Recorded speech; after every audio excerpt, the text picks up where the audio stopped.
You're listening to the Jewish Entrepreneur Podcast with Debbie Sasson, episode number 176. Welcome to the Jewish Entrepreneur Podcast. I'm your host, Debbie Sasson. I went from being a financial advisor, author, and chronic under-earner to building my business to six figures as a financial planner and money mindset coach, and then onto multiple six figures as a full-time money and business coach. I help entrepreneurs create money-making businesses and build wealth using sales and money mindset strategies and in alignment with authentic Jewish values. Now, let's dive in to today's show. Hello, my friends, and welcome back to the podcast. I have a very special episode for you today.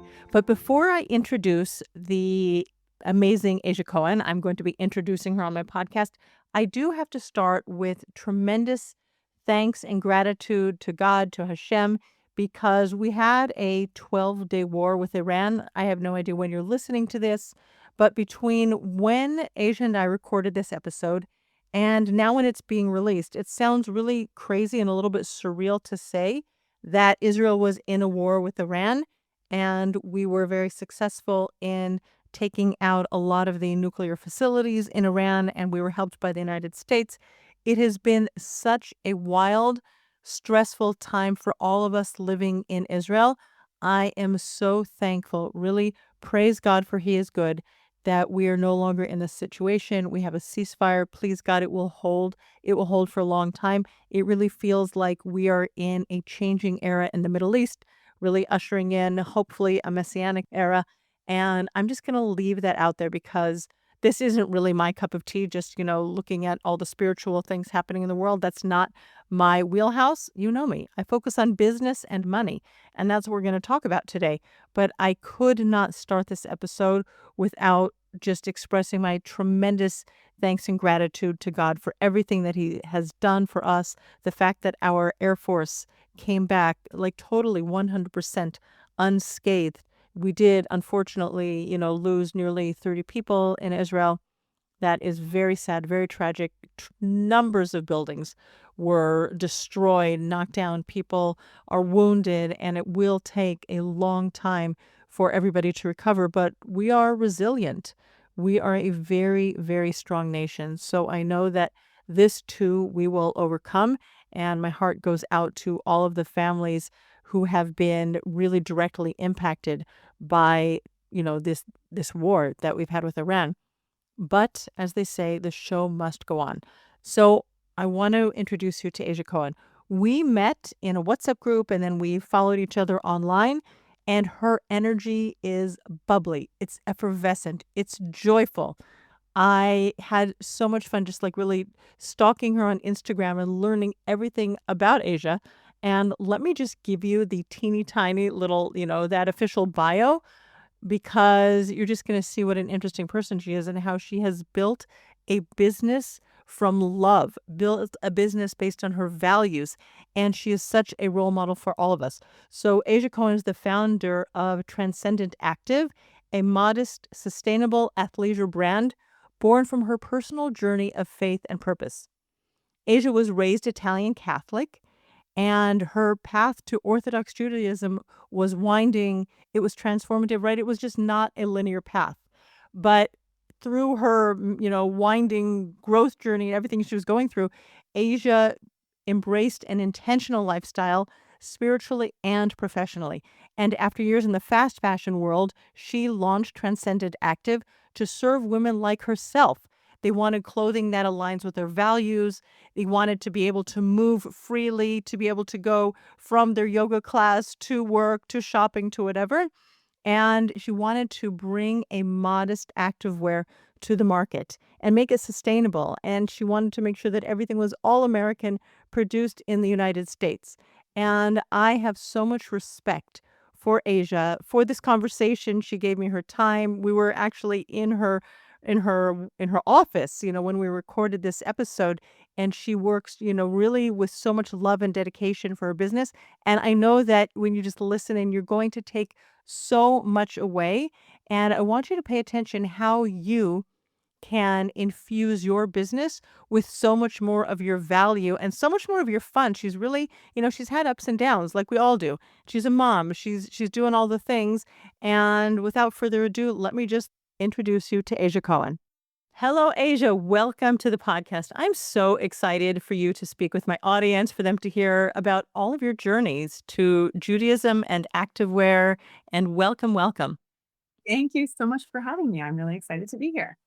I think we can probably speak for 2 hours, but let's start this episode because you and I have spoken a lot before we hit the record button. Let's talk about, I think it's important for the audience to know, like, really a little bit about your journey from being Italian Catholic to Judaism, because that so much influenced how you decided to build your business. So just give us the highlights of that journey. That's a hard one to do, but I'm going to attempt to keep it short. I am from New Jersey. I come from a large Italian Catholic family in New Jersey. And we did not grow up so observant, but very tied to our Italian heritage. And also, I look at New Jersey as also a heritage as well. I moved to Brooklyn to attend Pratt Institute for fashion design. And when I went to Pratt, my dad had said, it would be really nice for you to start going to church. He felt probably scared sending his daughter off to a huge city and not having any sort of grounding. And I said, sure, Dad, no problem. And I went. It shortly fizzled out. I met someone. I met my first serious boyfriend, and he was Israeli and Jewish. And I honestly had no idea what Israeli really meant. I knew obviously what Judaism was, and I knew I had a ton of Jewish friends. And then he said, I can't marry you because you're not Jewish. And I said, okay, great. I'm 19. And then all of a sudden, I started learning about Judaism. I fell in love with it. I fell out of love with him, and I went on to pursue a conservative conversion first, and then later on an Orthodox conversion. I met my husband at shul on a Yom Kippur, and then I was conservative. Yeah, I finished a conservative conversion at the point, and then I decided to do an Orthodox conversion when I felt like he was the one, and we did, and we started keeping Shabbos together and keeping, I would like to call it intentional Judaism together. Mm. And we have kids, thank God. And then we moved back from Brooklyn. We moved back to New Jersey. And now I'm living in New Jersey, running a modest athleisure brand in a very short little synopsis. And you and I spoke about this before we got onto the episode. Was really your journey to Judaism was easy. It's really kind of that Cinderella story, right? Like happily ever after. I mean, listen, I've been married for a few years, a little bit more than you. So, happily ever after has its challenges along the way. But we were talking about how the conversion was so much easier than building a business. Yeah, it definitely was. It definitely was. I think even when you tell people, "Oh, you converted 2 times," and they think sometimes they're like, "Oh, is, a hop, skip, and a jump, and the other one was maybe longer, or both of them were kind of short because you did 2." I'm like, "No, they were actually, a year and maybe more for each single one." And they think, "Wow, it's like almost like going to get your associate's degree or going back to college." I got my master's and my PhD and my this and my it's a never-ending learning and feeling like you're getting ahead and then feeling like you're a few steps behind and then moving forward and then coming kind of back. Um, at I, least th- in I my I would say I think that business is like that in general because like you master a certain level, like you created your first, I don't know if it was a skirt or if it was leggings or something like that, and you're like, okay, now I know how to do this. Now I have to do tops and bottoms, and now I have to do dresses. And so for everything, there's like the thing that you master, and then there's the next stage, and then there's new materials, and then there's all the different ways. But did you have a business before the athletic wear, or this was like the baby, the thing that you really wanted, and you grew from this, or did you have like a practice business? So I got my degree. I have a BFA in fashion design. So I got my first job and worked when you work in corporate fashion, they put you into these small boxes of you're designing this one particular category. So I designed women's wovens. So woven shirts, woven bottoms, and down.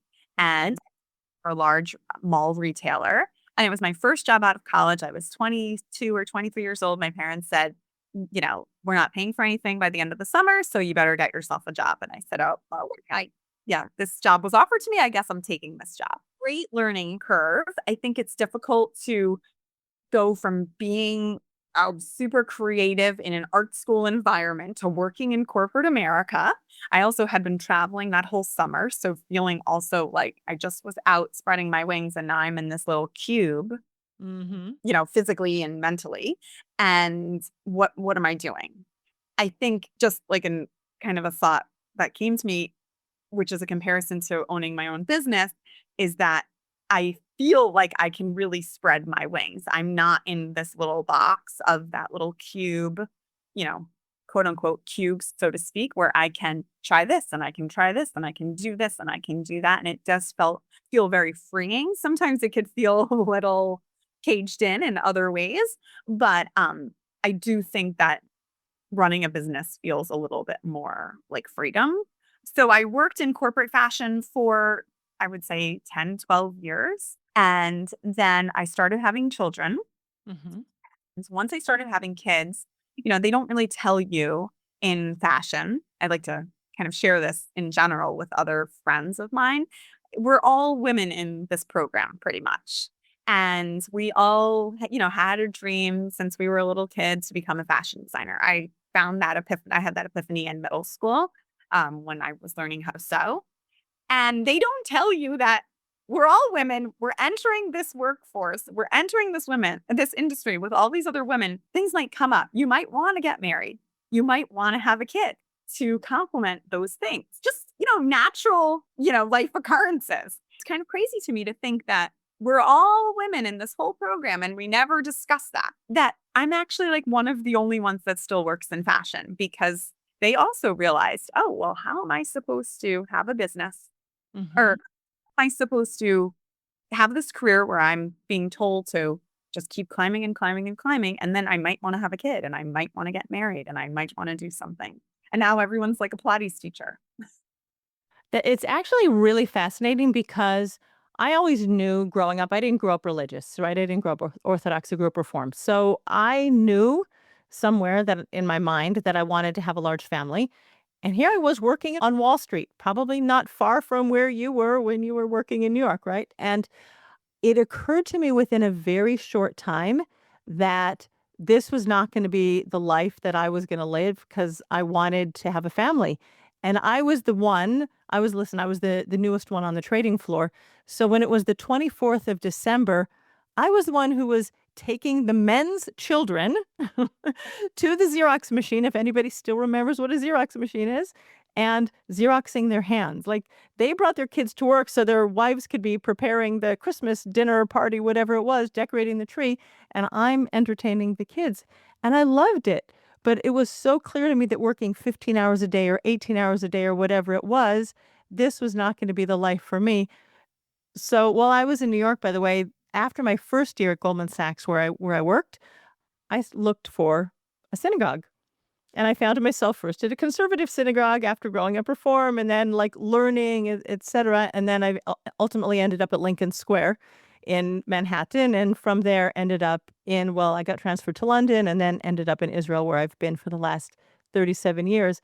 But interestingly, yeah, we're out there and you're working and all of a sudden you want more connection with your roots and spirituality and not just work, work, work around the clock. And yeah, family starts becoming an important part of your life. Yes.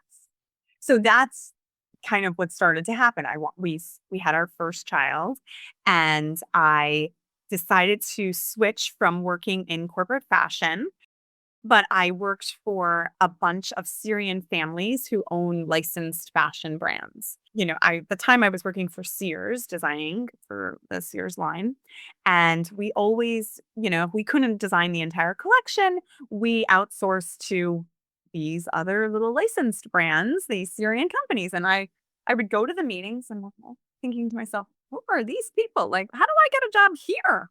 I could like keep shop this. I could I could maybe do this. I could still work and be in design, but I could, I can be understood a little bit more because at the time when I was working in corporate, that's when my husband his name is Evan. He also was working in corporate fashion, and we had to like say, sorry, now I'm starting to keep this thing called Shabbat. I can't work after a certain time. It's very awkward to say that when you're a regular person, and then all of a sudden you say, oh, no, sorry, to my VP, like, it's this holiday called Sukkot where we sit in a hut and I'm leaving now. And she's like, no, you have one more. I'm like, no, I'm leaving. It sounds like I'm speaking Chinese. And it's funny now, but it was really challenging and you feel like an outsider. So I decided, well, I'm going to go after this. I'm going to switch from working in mainstream corporate and I'm going to go work for these different Syrian companies and it's going to be great.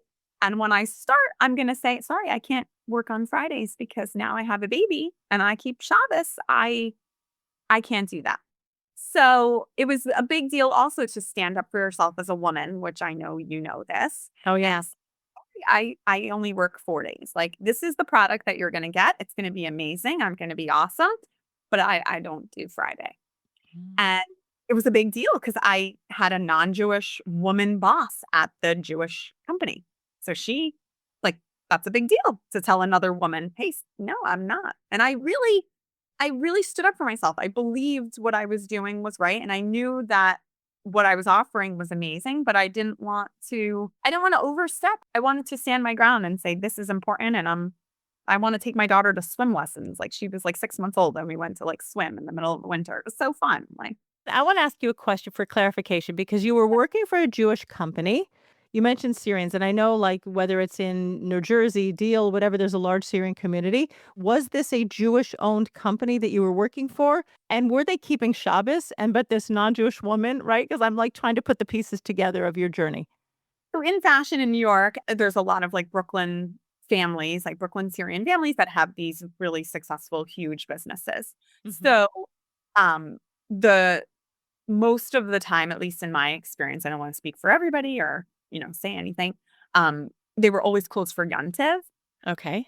Friday, I don't, I'm not sure what time they closed because I left at a certain time. So, Mhm. got that. But I didn't work actually on Fridays. So I wasn't there. But whether some people stayed after a certain hour, but I know that everyone else, obviously the Jews left. But yeah, it was like a Shabbos observant office, which was really nice. So you It got was really, really nice.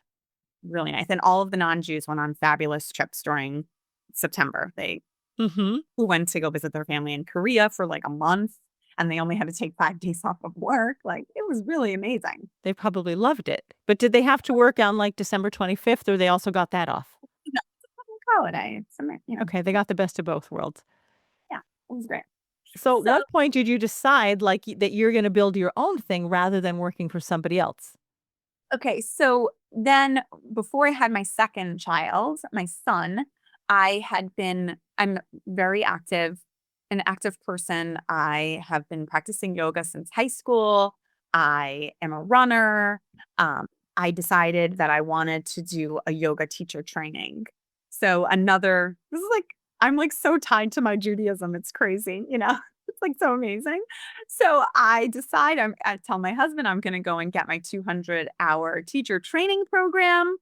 And I originally wanted to go to India, obviously, like every other yogi, and sit in India for 6 weeks and have fun and be enlightened and all of this stuff. But of course, I'm a mom now. I'm pregnant with my second kid. I live in Slope, Brooklyn. I keep Shabbos. I also have a career. I can't go and just leave and do those things. So I found a From Woman's yoga training program in Crown Heights. Okay. And I did my 200-hour teacher training through this Jewish program, which was amazing. And then that was like the next step. I said, oh, now I'm a yoga teacher and now I'm going to start teaching some yoga.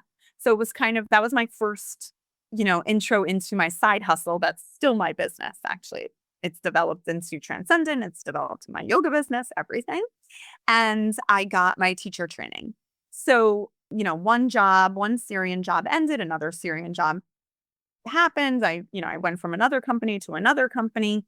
And then we moved to New Jersey and I decided to get my my children's yoga certificate. It was a 95-hour program. Also, it was another like Jewish run program where I live. And then I love teaching kids yoga. And the woman who ran the program is my friend, and she got me a job teaching at the JEC. It's called the Jewish Education Center in Elizabeth, the JEC, Aurora, the JEC. And I got a job teaching yoga there for the whole school year, like a full time, like all day on Thursday. So I was very pregnant. I needed a new job in fashion. Not very pregnant. Wasn't showing, but I was 5 months pregnant. And I went into another Syrian company and I said, oh, I could do this job. And I want to do it 3 days a week because now I teach yoga on Thursdays and I keep Shabbos. And I didn't tell them I was pregnant. I got the job a few months later. Then my belly started really growing. I said, oh, by the way, I'm pregnant. You have a lot of chutzpah. I really valued also teaching yoga. And I knew that this was a good job, but it wasn't the dream. It was just the job. You know, people take jobs. It was the job that it was good for the moment. And I do believe that every job leads to another job because I've taken a lot of not so great jobs. Right. And that job really worked out great in the end. So I started teaching at the JEC. And when I went there to interview, I wasn't so modest. I was observant, but modern Orthodox also in Teaneck and where I live, it can mean a lot of things. Okay. My first question was, I love this. I really want this job. What do I have to wear here? And I started to kind of get a little stressed out about it of like, oh my gosh, what am I going to wear? Now I'm teaching at this very from school, you know? And my whole career, I designed activewear, but it's leggings, it's short shorts, it's sports bras, it's tanks. And that's everything that I was wearing at the time. So she said, oh, no problem. Don't worry. Just come here and, be tznius. I knew obviously everything about this because I was leading an observant life. And she said, no, just make sure you come in tznius. And when you teach the class to the kids, you can wear leggings. I thought they were very progressive, actually.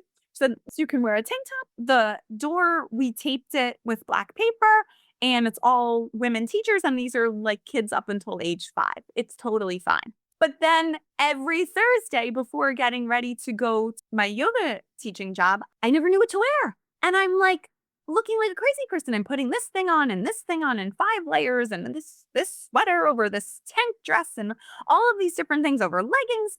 And then when I got there, I derobed and had on my regular outfit. And I started to kind of think, well, this is ridiculous. Like, there's got to be something else that I can wear to feel comfortable and cute and myself and then still go about my day. There has to be, but I didn't know. And it wasn't in the brands that I was shopping at the time in activewear, like a Lululemon or an Athleta or anything. And it just was like the beginning kind of ideas, like sort of percolating. And I had another child. I have 3 kids, thank God. And I went back to this same job that I was working, my 3 days a week after my maternity leave. And it really started to feel like a very dead end position of what am I doing here? Now I have 3 kids. I'm schlepping all the way to the city to do this. Like, this is what I want to do with my life. And all of a sudden, very typical of fashion, and this has happened to me before, a few months after being back at work for maternity leave, they called me into the office and we had a nice relationship. I'm still friends with these people. And they said, sorry, we don't have the budget anymore. Kind of like, you're too expensive. We can get this young girl here that's going to work all of these hours. You're done.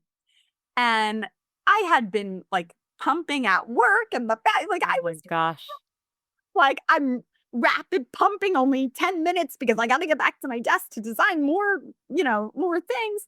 And I go into the bathroom and I remember staring in the mirror. This is not even that long ago.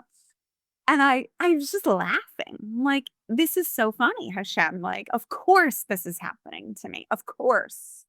Because it happened before. The first time that happened, I was young and it scared, the living daylights out of me. And, you feel like a failure for getting let go. And I just thought, this is going to be great. Like, great. Thank you. Please. Thank you for doing this. Thank you for the motivation. Wow. I have to say, like, I pumped, like, I have 8 kids. Thank God. Wow. And Anhara. So I left my government job, and this is the difference because I was a tenured employee. They couldn't let go of me. So I pumped at work for 7 kids. My first 4, I pumped in the bathroom. Finally got my own office so I could lock the door, but it's always like, the time, is it the right time? Am I gonna get a letdown and then I'm gonna miss it, right? It's like it's very, very challenging as a working mom. So really, hats off to all the working moms who are listening to this episode and they're pumping. And then, listen, when I opened up my own business with my baby, my 8th, I was still pumping because I sent him out. I wasn't going to be one of these working moms who was working from home and taking care of my baby and not taking up time and using it to invest in my business. Like that's something that slows women down. I'm not saying you shouldn't do it, but it made a lot of sense that I continued working during like daytime hours. I think the hardest job that I've had a million jobs by now is having kids and running your family and healthy. And I am not someone who can do that job full time. I'm not fully capable of that. So I wanted to be more with my family, but I didn't want to, like you just said, like I don't want my kid right here next to me while and sometimes they are after school because now they're a little older.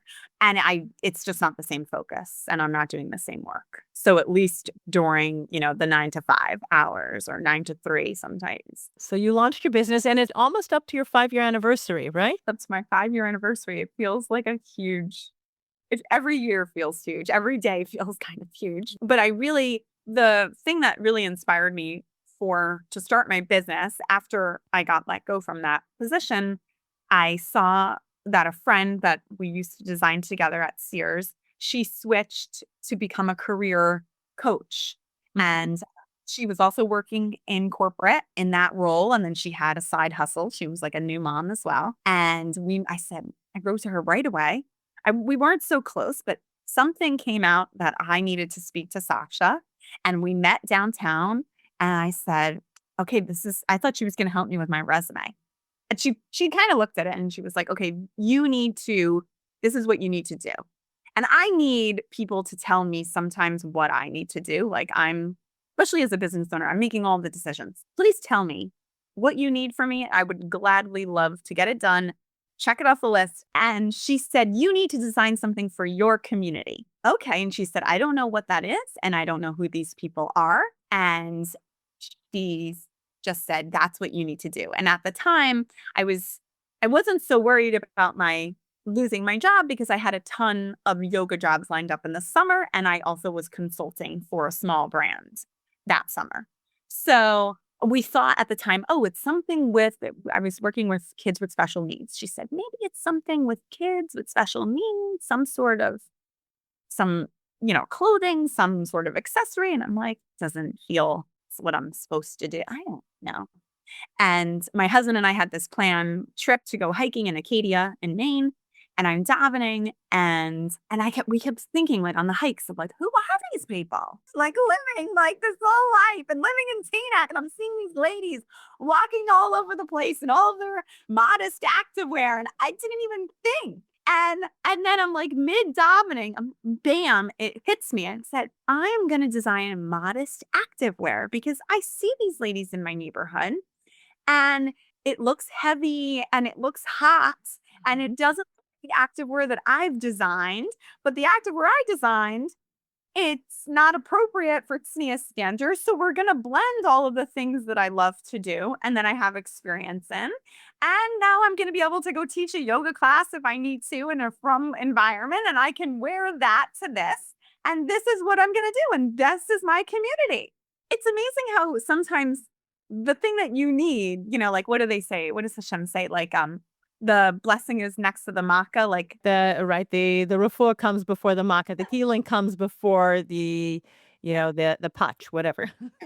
The cure for poison ivy is next to the poison ivy. Mm-hmm. So it's like, of course it's right there, and you just don't know. Sometimes you need to like be smacked across the face or some like aha moment of this other person who we don't even really chat that much. And she's also an African-American woman. She was not in my community. Like, she's my friend, like this like strong Black woman. And here she is telling me like, oh no, these people. She really had no idea. And listen, as a hiker, Like, I've been at the top of Half Dome in Yosemite, and I did it in a skirt, right? And my husband and I, in a month from now, as we're recording, we're going to be in the Grand Tetons hiking. So, yeah, I know all about hiking in skirts and hiking in, shorts under my skirts and leggings, et cetera, et cetera. So I'm sure that I have to look you up when I get to the States. Got you some Transcendent for sure. Yeah. No, because we do have like brands here in Israel that focus specifically on swimming and even putting the shorts under the skirts, but they're all connected. It does make it more of a challenge. And it could be that there are other products out there that I haven't looked for. But hiking is a unique thing. Yes, I'm an avid hiker. I Yeah. am.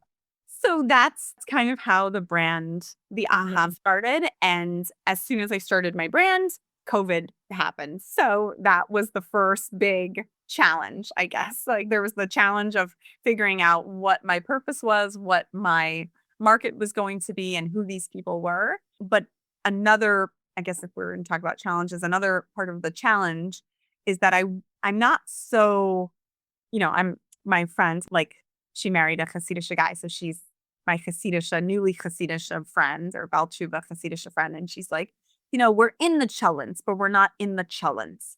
So I was like in the chalent of Teaneck, but I'm not in the chalent, like that's kind of how I feel too about like running my modest brand or being my Jewish self of like, I'm living in the chalent, but I'm not fully in the chalent. I'm like the side dish. Okay. All right. I needed to know who these people were. I needed to know what they liked, what they were seeking. Was it my first thing really was that it was going to be an attached skirt and legging. That seems like what they would want. This is an easy thing. And I started talking about it and doing focus groups. And my first product was to the high school girls volleyball team in Teaneck. And they said, oh, no, we don't want that. We don't want anything attached. We like our leggings. We like to mix and match. We don't want something under there. And then other women on Instagram, I just started an Instagram page, not even with a product. It just said coming soon. This thing is coming soon. I started telling everybody about it. My husband's like, what are you doing? Like, we don't even have, we have to do this. I'm doing it. If I don't start talking about it, I'm never going to do it. I have to put it out there. You jumped into the chalent pot. I'm not really in the challenge. No, I'm in it. You're in it. You are deep, deep, deep in there in the chalent pot. Okay. Amazing. The challenge. Okay. That's how in it I am. And I started asking them and they said, no, we don't want it attached because things are, you want to wear your underlayer at a smaller size sometimes than the other layer. And then I wash my leggings or my shorts more than I wash my skirts. And I said, oh, well, that really fits into, because from the get-go, I always wanted to make my brand in America and I always wanted to use recycled materials. And I care very deeply about sustainable fashion. And it felt like it aligned with my sustainable fashion mindset of like, oh, it's about mixing and matching and getting more use out of your garments and not just wearing. I didn't want to just be known as activewear. There's so many women that come and they say, oh, I don't work out. I'm like, okay, it's athleisure. Like in the regular world, everyone knows what athleisure is. In the fun world, you're just learning what athleisure means. I'm like, no, you can eat potato chips on your couch and wear my clothing. It's okay. It's okay. You don't have to be working out. This is about being comfortable and looking cute and put together and being a woman on the go. Every woman is a woman on the go. Oh my gosh. In 2025, we're more on the go than ever before. So, yes, definitely on the go. And I'm curious, has your Italian background at all influenced your style? Yes, it definitely has. I love accessories. I have a loud, bubbly personality, especially in my marketing. And I recently, I talk a lot on TikTok about my Italian Jewish upbringing and my journey to Judaism. And I recently started sharing that on Instagram. I only share it on Fridays. I have like a specific day and I just do once a week there. And people love it. Like they meet my parents, they meet my mom, they love my mother, they knew my grandmother when, before she passed away. Like it's really like I bring them in because I can't say, I'm not a convert that doesn't want to have anything to do with I was asked this question last week. Like I am still my previous life. I'm just my whole life. Like I still do the things with my family. My mom and my dad are on their way here. They come all the time. Like there's nothing really so much to me, maybe to some friends that I haven't seen in a long time. I feel like I've changed so much. I'm still the same person. I keep Shabbos, keep kosher. I live in Teaneck. I'm still the same Asia that I was when you met me in sixth grade. Like, Right. yeah, Right. and that doesn't happen in every conversion situation, which is not a bad thing. Just I knew that I really wanted to stay true to that, and I didn't want to lose my family or, my heritage. And my husband's always like, "Oh my gosh, you're so good at, talking to your parents, like this cousin or that aunt or that uncle." I'm like, "This is what I do. I love this." This is family. This is it. So let me ask you a few questions because I love speaking with people about their money mindset and how it influences. And if our, viewers could just like look at your eyebrows like, "Oh my gosh, yes," like setting prices, asking people to pay you, and especially if design is something that comes so naturally to you, right? Because there's, the fabrics that you choose and the whatever, the wovens, the sustainable fabrics, the whatever, and you have to pick a price. And you have to feel whether it's worthy or people are going to pay it. Tell me a little bit how your money mindset showed up in your business as you were starting it, and where you think it's developed to 5 years in. So in the beginning, I didn't think so hard about what I was going to be charging people. I just wanted to get people to come in. Okay. So a really instrumental person on my team, or is this person named Hua, a woman that I know from working in fashion. She's Vietnamese. She lives in LA, and she really was able to speak to the factories and get the product up and running. Now it's like a well-oiled machine, thank God. So she's not as involved, but I just spoke to her last week. And she kept saying, "Asia, we're not building a cheap product. First of all, like if anything, I'm building like the most expensive product. It's been made in America since the beginning, not just because now all of this meshagas of tariffs and things. It was always made in LA. It's always been from recycled fabrics. The fabrics are absolutely amazing. That's what my customers say, hands down, all the time. They wash incredible. Some people have had the first original skirt from 5 years ago, and it still looks great. Mm. So it speaks for themselves. And when I launched, I said, "Hua, we're going to sell it for $58." And she's like looking at me like, are you nuts? Like we can't." I said, "It's about I need people in. We need to get customers." And it did. It blew out right away. 2 weeks done with the first batch of skirts. Wow. So, and that was amazing. And you needed to buy, I also believe in business, you got to pay to play. So you're paying some money, you're getting some, like that's, There's that loss leader, like when someone comes out with a new product, they're in the supermarket, they put out the tables and you got the taste test and you get some things for free. yes. And my husband worked in fashion on more of like the business side. I became more of like a business brain of fashion and really like honing into margins and what everything costs and knowing what like my lowest, especially for sale items, like what's the lowest I could really go on a sale. And then slowly I realized I needed to raise my prices, I think like a year later, and it jumped. It was like $10 increase. And then the skirts became $68, like the basic thing, everything was $68. And I know that I'm not making something attached, which maybe another company might sell it for $68 with a legging and a skirt. But I feel like I have to understand, or people have to understand why people buy from me. If you can charge $68 for an item like that, you're making a lot of units. I'm not making a ton of units. I'm made in America. You're buying from Asia. You know a story, you see a video, you see this, you get her email, you get her handwritten note. It's a connection. And they prices have risen incrementally since then, where, that first biggest jump was a big jump. If it's rose since then, it's been in incremental steps.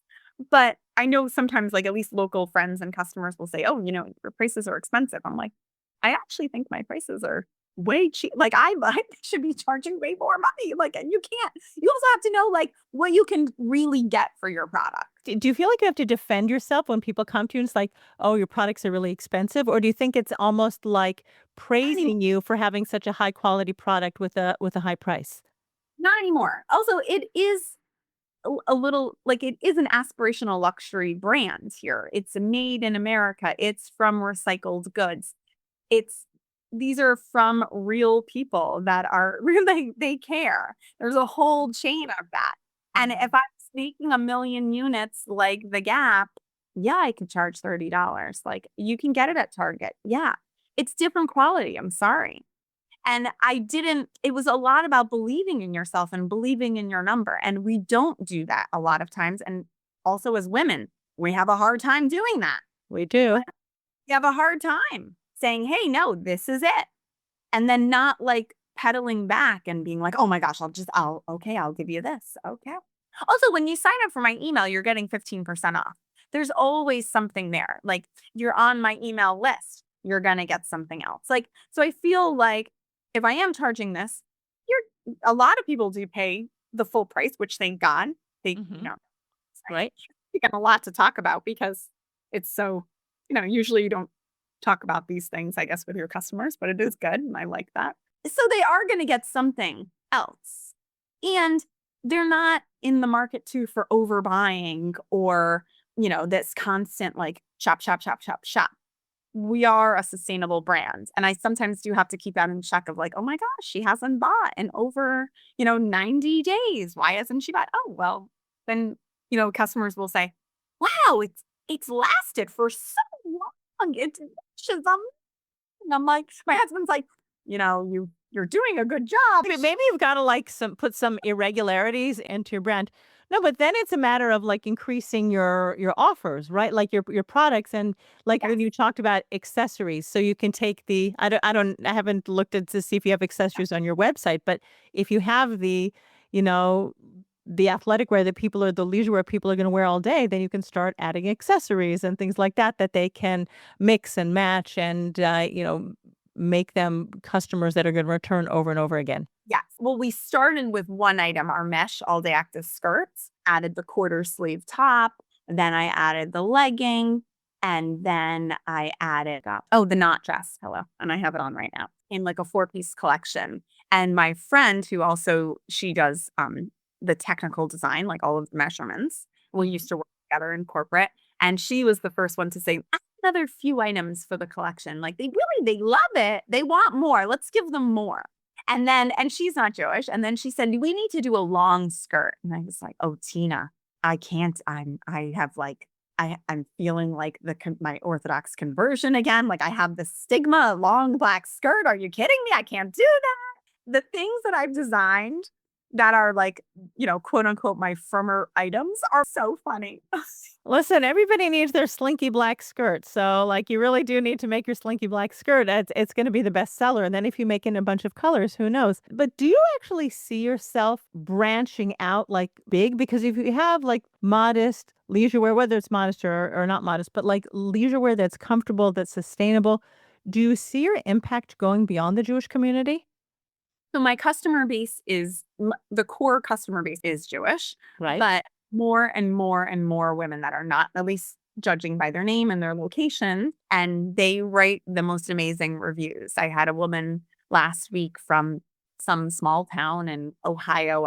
We got her from Google. I have no idea who she is. She bought last month and then she just bought again and wrote this stellar review saying this is the best clothing I've ever worn. And I thought, wow, Angela, thank you. I love you. Like, That's amazing. so we've definitely branched out because also since I didn't grow up Jewish and then I have my mom who's very fashionable and wears everything from Transcendent, she's like, I don't want it to be too religious. I can't have it to be too modest. Like, what are you wearing here? Like, not wearing like modest things, but it's funny when she says that. Socials. So I knew I needed to also cater to also who I was or my family or other women. And she's like, you can't just show just one type of person. And I never wanted to do that because also I'm an inclusive person just by nature. All types of people, all types of women. And I think that they see that and they see themselves in that. And it's important because you can't just have that one stereotype or one look of a customer. It could be on your mood board, but it can't be for everyone. So that's actually interesting because in business, we talk about your target market or your target audience, your dream buyers. So if you're focusing on, and as a mom with younger kids, right? And your stage of life is different from mine. So you can be focusing on the moms and the moms who are doing the carpools and running in and out and jumping into a yoga or a Pilates, class in between. But then what about the grandmas like me and the midlife women and things like that? And that's your mom also. How do you sort of like, balance this target audience and this target audience in your brand and in your marketing? So I have a lot of those customers. And they at a pop-up, they always are coming over and they shop. So I love a young customer because I think of myself as very young, and this is fun and I'm making videos and they relate to me, like the Gen Z kind of girl relates to me on a lot of different things.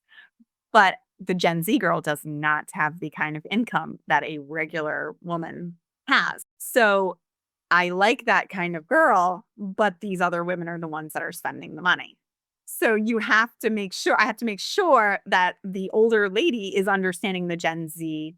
Not that I'm all Gen Z mindset, especially in my marketing, but they're understanding maybe this like brighter or hipper or anything kind of vision. A lot of the times, the older lady might be even related to that younger girl. I have this one customer where she bought for her daughter and then she buys for the granddaughter, who was my intern one year. Just randomly, I met her on TikTok.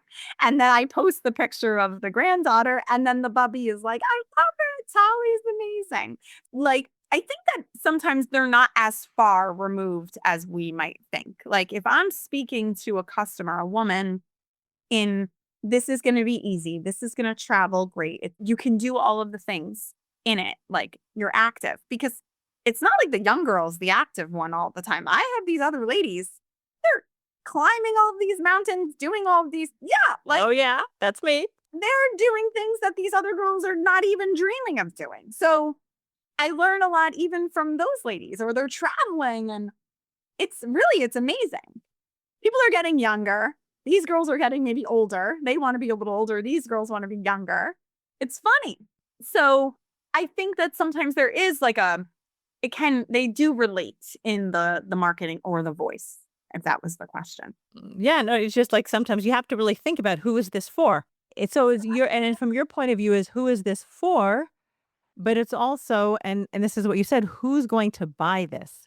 So the woman who is maybe 50 or 60 years old, she's not buying diapers. So she has a little bit more to, and she's been working for another 10, 20, 30 years. So if she's a career woman or she went back to work or something, she now has disposable income, like, that she can actually use to buy herself some, athleisure wear. It could also not even just be about disposable income.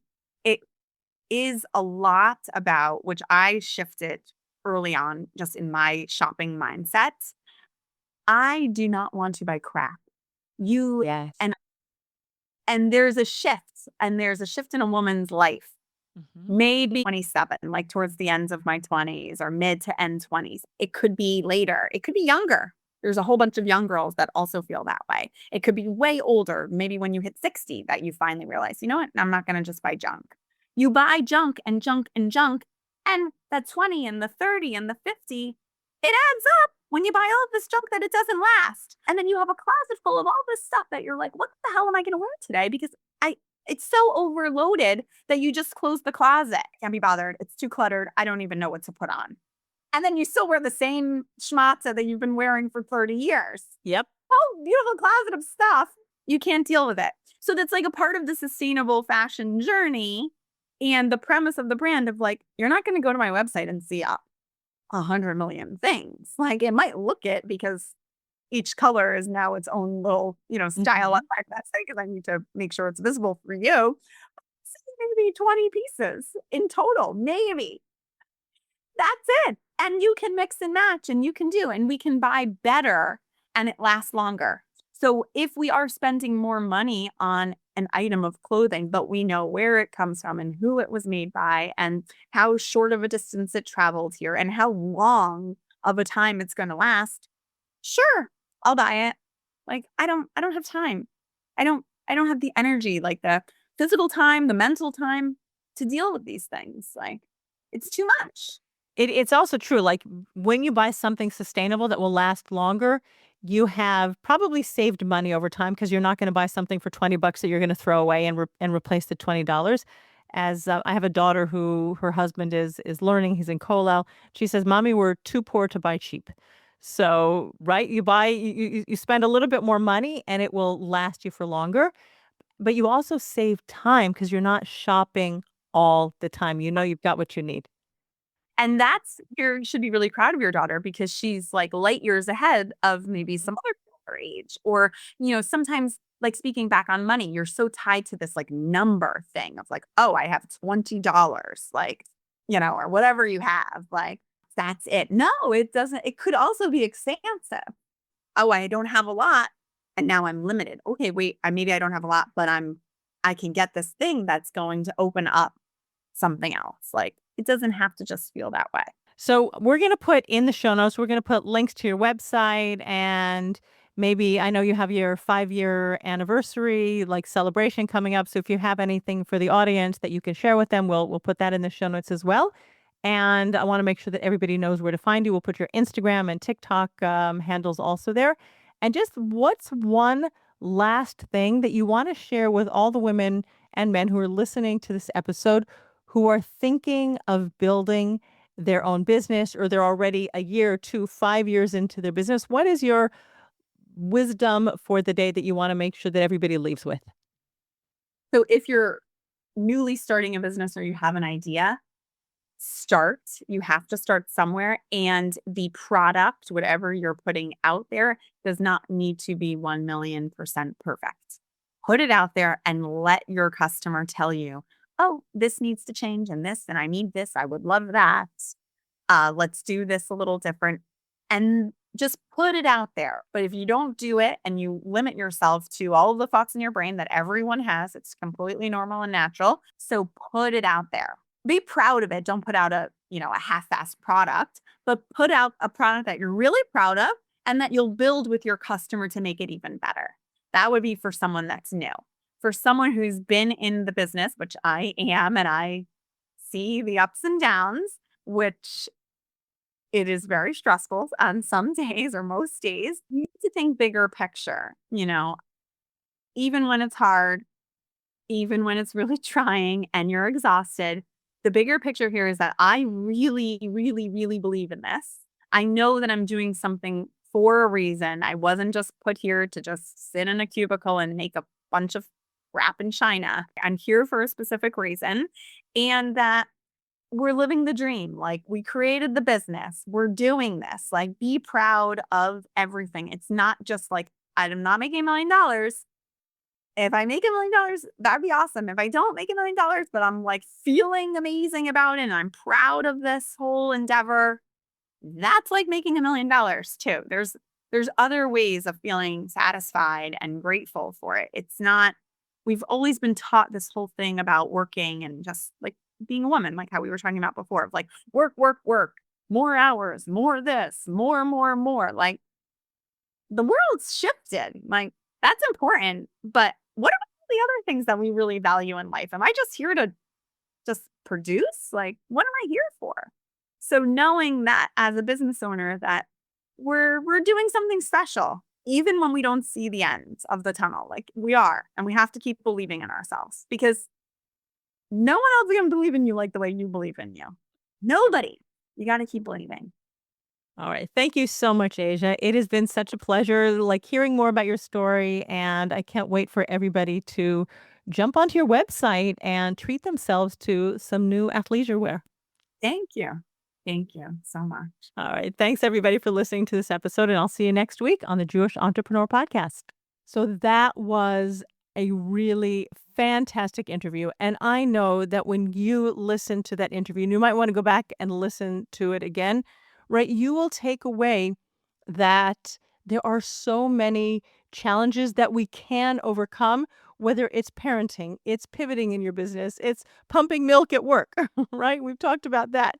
And you can go ahead, like done is better than perfect. Just do the thing, learn as you go along, right? If you are going to get stuck in that perfectionism cycle, it's going to take you so much longer to build your business. So align with your values, stand in the world for what you stand for, and go forth. And when you really hold on to your dreams so much like Asia did, like I know that you can really build anything that you want to. So we're going to leave all of Asia's contact details in the show notes. We did talk about that in August. She's going to be having her anniversary for her business, and make sure that you follow her because she's always going to, run a sale, a celebration, something to celebrate this momentous, time in her business. And go get yourself some athleisure wear that you are going to feel comfortable in, you're going to feel modest in, and you're just going to love going out and meeting your friends, having coffee, and building your business. And I will see you next week on the Jewish Entrepreneur Podcast. Bye-bye for now. Thanks for listening to the Jewish Entrepreneur Podcast. If you want to stop underselling and under-earning and close more sales, you need to clear the limiting money beliefs that are sabotaging your business growth. Head on over to debbiesasson.com/mindset and download my free Money Mindset Workbook. Uncover and dissolve money blocks like hundreds of other entrepreneurs who are now building 6, multi-6, and 7-figure businesses and creating true financial freedom.